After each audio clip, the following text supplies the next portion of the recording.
ongi palju kannatanud Tartu. Seegi sõjaohver ei püsi enam kaua. Viimased sammud vanas Vanemuises.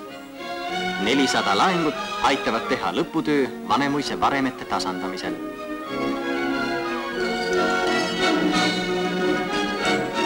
Tähelepanu tartlased, veel vaid sekundid. Las haihtuda selle tolmuga viimane valus mälestus Tartu teatri ellu löödud sõjahaavadest.